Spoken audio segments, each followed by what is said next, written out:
Hello, so this is the section on path integration technology. Ooh, sounds cool.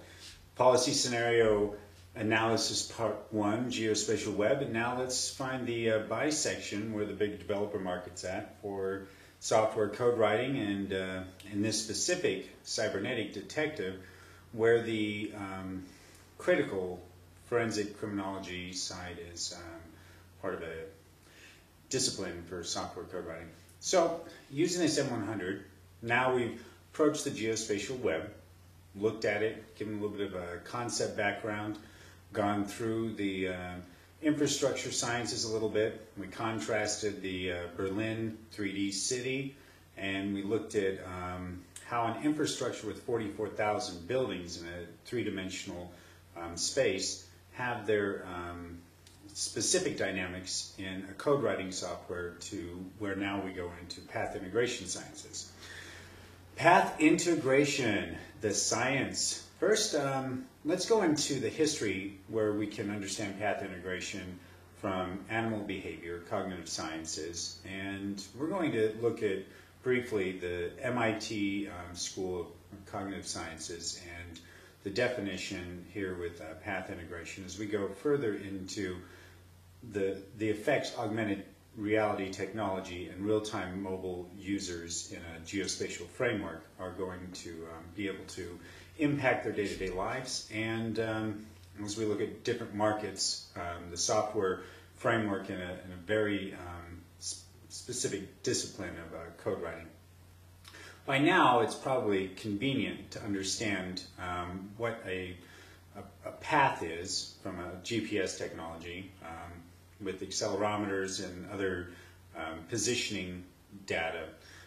As we go further into the evolution of the real-time feedback in a geospatial environment, from looking at a concept and the importance of the duality of a geospatial web on one side, which is a spatially corrected temporal or template that is temporally aligned to some type of a resolution threshold or vector resolution threshold, where we can say these corners are aligned here, these corners are aligned here, and we keep a certain attribute of calibration off of the data that we get so that we can try to create a distinction for how close our error deviance is up.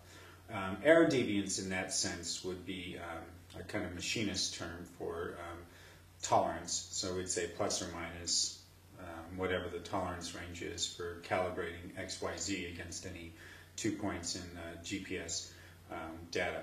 But taking a geospatial framework and building an infrastructure to incentivize, to create an incentive compatibility between the device and a developer community. So having now the impetus to build a model city, we're going to go further into path integration sciences here, and we're going to look at specific markets that differentiate in different industries as we go at each one of the different industries, from marketing ad space path integration to infrastructure, first responder technology, criminology.